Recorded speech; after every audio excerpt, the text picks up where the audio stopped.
बहुत शुक्रिया। कीमत तो बहुत बढ़ गई शहरों में धान की, कीमत तो बहुत बढ़ गई शहरों में धान की, लेकिन विदा ना हो सकी बेटी किसान की।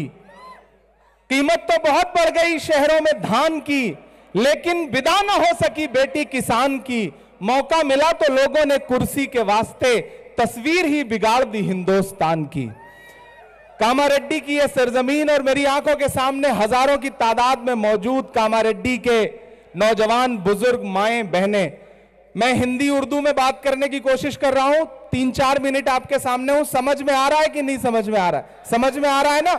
तो मुझे बताइएगा कि समझ में आ रहा है। इधर जो बाईं तरफ लोग बैठे हैं, इधर जो सामने साथी खड़े हैं।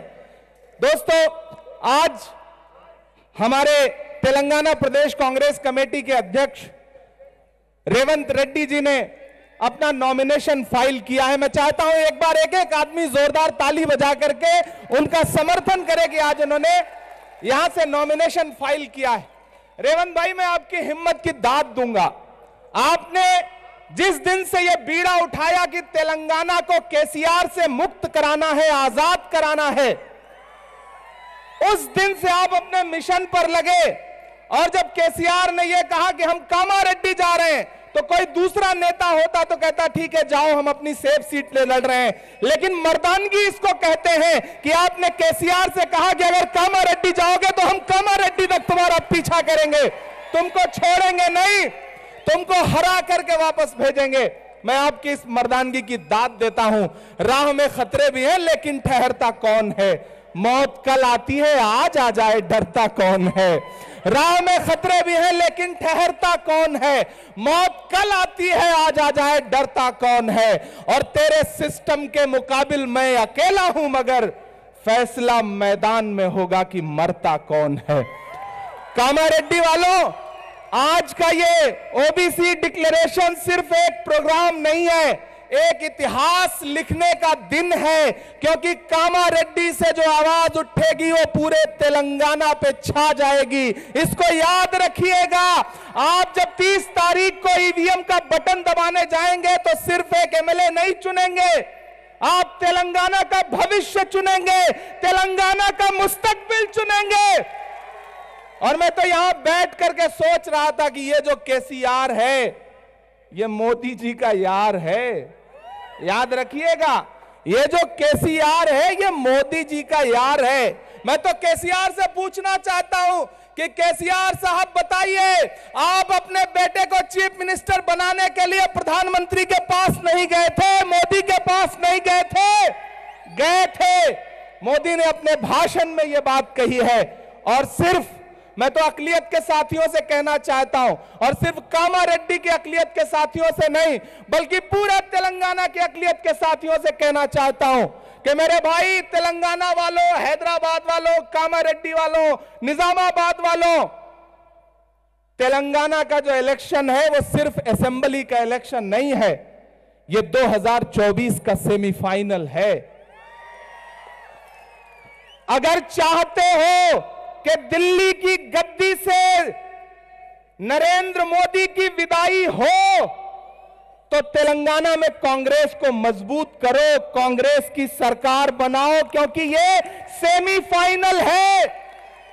केसीआर यहां पर आपके सामने सेकुलर होने का दावा करते हैं, लेकिन सच्चाई यह है कि अंदर खाने वो नरेंद्र मोदी से मिले हुए हैं। चाहे वो ट्रिपल तलाक का बिल हो, प्रेसिडेंट का इलेक्शन हो, वाइस प्रेसिडेंट का इलेक्शन हो, हर बिल पर केसीआर साहब नरेंद्र मोदी के साथ खड़े हैं और आपसे सिर्फ झूठा वादा करते हैं।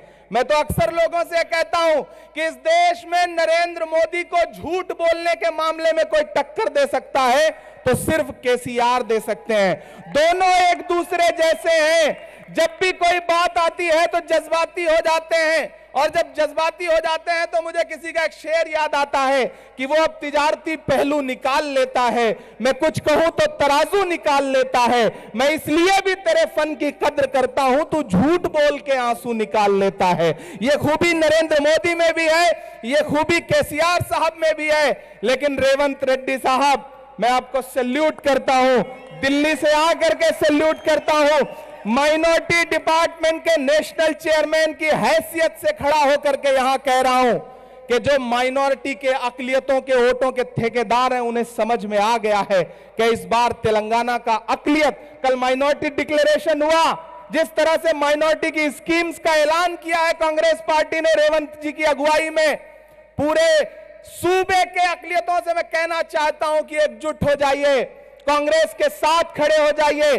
और वो जो आपको समझाने आए कि कांग्रेस क्या देती है अकलियतों को, तो उनसे कह दीजिएगा कि वो कांग्रेस पार्टी है जिसने डॉक्टर जाकिर हुसैन को इस देश का राष्ट्रपति बनाया, वो कांग्रेस ही है जिसने फखरुद्दीन अली अहमद को इस देश का राष्ट्रपति बनाया, वो कांग्रेस ही है जिसने मौलाना अबुल कलाम आजाद साहब को इस देश का पहला एजुकेशन मिनिस्टर बनाया, वो कांग्रेस पार्टी ही है जिसने रफी अहमद किदवई साहब को इस देश का एग्रीकल्चर मिनिस्टर बनाया, वो कांग्रेस पार्टी है जिसने सैयदा अनवरा तैमूर को असम का मुख्यमंत्री बनाया, वो कांग्रेस पार्टी ही है जिसने बरकतुल्लाह साहब को राजस्थान का मुख्यमंत्री बनाया, वो कांग्रेस पार्टी ही है जिसने अब्दुल गफूर साहब को बिहार का मुख्यमंत्री बनाया, वो कांग्रेस पार्टी ही है जिसने अब्दुल रहमान अंतुले साहब को महाराष्ट्र का मुख्यमंत्री बनाया। जो अकलियतों से कहे कि अकलियतों को कांग्रेस ने क्या दिया है, उन्हें जवाब दे देना।